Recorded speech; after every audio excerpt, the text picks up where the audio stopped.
I was listening to Mike Salk and Aaron Goldsmith this morning on 710 ESPN or whatever they call it now. Seattle Sports. And it has it's still on 710? I don't know. I watch it on YouTube when I watch it or when I listen. I have it on YouTube playing in the background. But I was listening to them talk, and they were talking about two things. One was the electronic strike zone in general, the idea of the electronic strike zone, so robot umps, and the box on TV.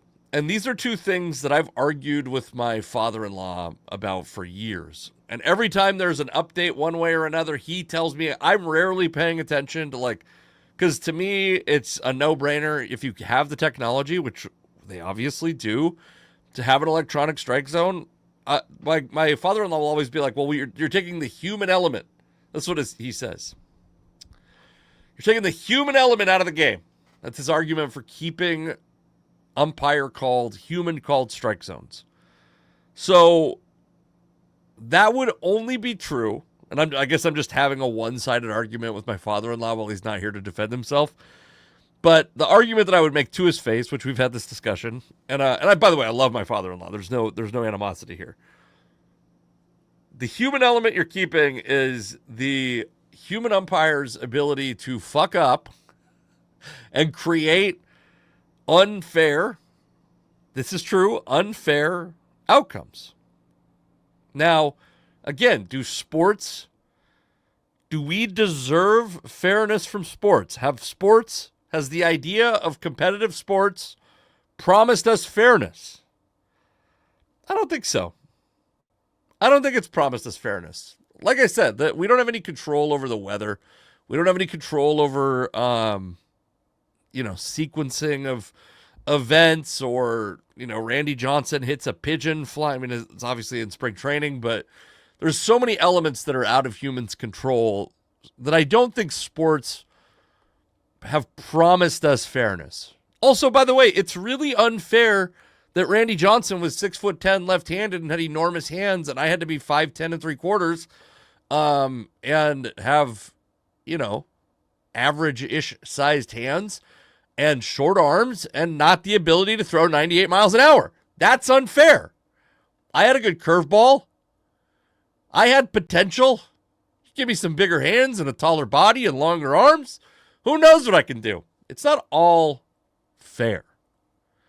But what I do think is, so the other thing they were talking about, Mike Salk and Aaron Goldsmith, is taking the box off of the broadcast so that the fans at home cannot see objectively what the strike zone is. And first off, I think it would be an enormous mistake to remove the box. Apparently, this is what they said, and I've done no research on it. There's a chance that taking the box off the broadcast is the compromise that will be needed to be made, or as part of the compromise to get the ball strike challenging system in next year. And if that's true, I would rather just keep the box and let these umpires keep being shown for the movement of electronic strike zone, which is, to me, noble, no-brainer movement for baseball. I would rather not have the challenging system and have these umpires held accountable in every pitch, to the degree that they can be held accountable in every pitch. And wait. Let the fans be pissed.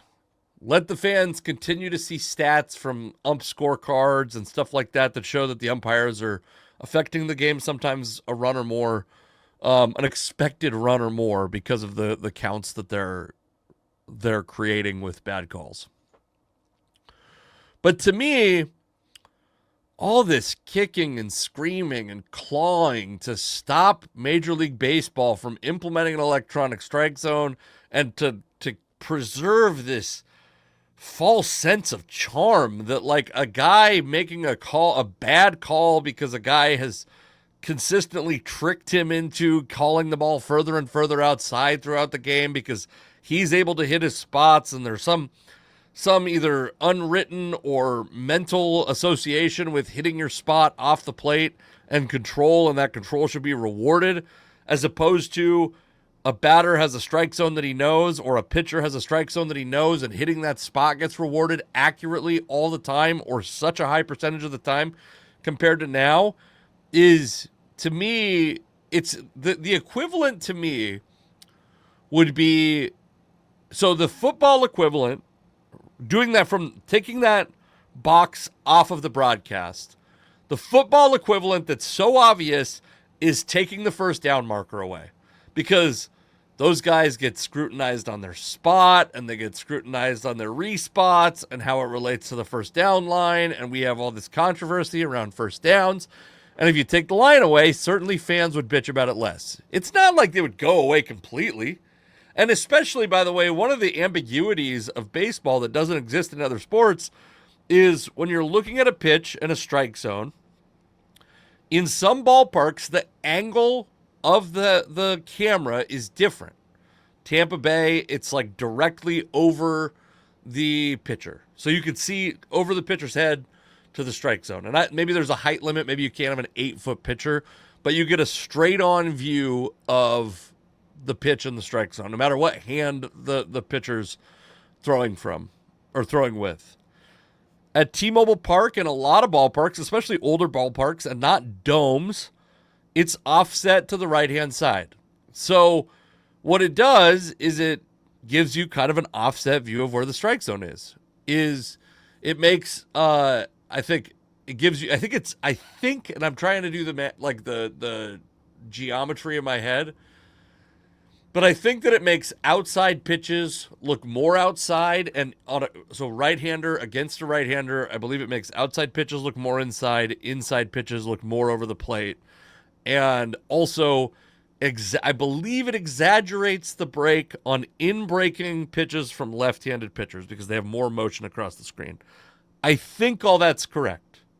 So it makes Randy Johnson's slider, which, by the way, was extremely dominant, but it makes that pitch look like it's moving even a little bit more because of the angle.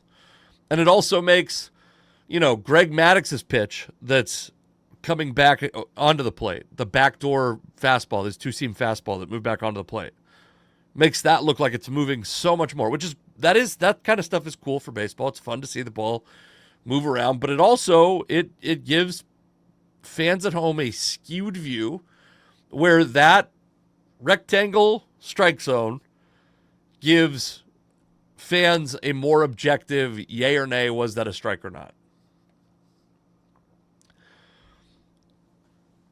If the question is the strike zone, so the football equivalent is the first down line. The basketball equivalent, in my opinion, it would be like saying, we're going to take the hoop away. We don't want the fans to see the hoop. The players know roughly where the hoop should be. We don't want the fans to see where the hoop is, though. And if a guy shoots, we're going to let a guy decide, was it a shot, or was it a score? Was it not a score? Maybe he's been really close the whole game, so we'll give him a score. We'll expand the size of the invisible hoop. It's complete lunacy to me that if we have a tool to objectively call this thing that is iterated 250 times a game or more, then we wouldn't use that tool. Why would you choose not to have a basketball hoop? Why would you choose not to have the first down line? Why? There's no good reason. The only good reason is to be able to trick your and to take the marker away from the broadcast, to take the box away from the broadcast, is the baseball equivalent of when your country is in crisis and they shut down the internet so nobody can do or know anything. This might be happening in the world right now, by the way. I'm not sure. We're obviously in a tumultuous time in the world right now, but it's to force the fans of your sport to live without information you've been giving them for years, so that you can obscure the reality that umpires are fucking up 7% of the time, or whatever the average is one, it's infantilizing. It's infantilizing of your fan base. It's infantilizing of the adults that pay good money to go to your games, to get their cable subscriptions, to pay for the Root Sports app, to buy a $19 goddamn Miller Lite at your stadium. Like, it's infantilizing of all those people. And it's completely, why are we protecting the umpires and not the players? Like, I mean, and to a degree they protect the players.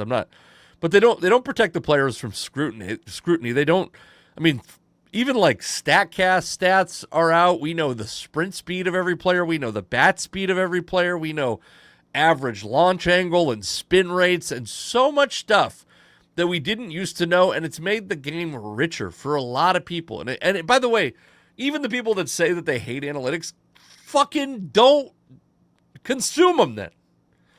That's fine. But to take this thing because you're scared of how your fan base is responding to these bad calls made by umpires, as opposed to taking that as a sign as maybe you don't let Angel Hernandez be an umpire for 25 years. Or what was the other guy? Was it, oh man, I just saw there's a YouTube video of Armando Galarraga, is that his name?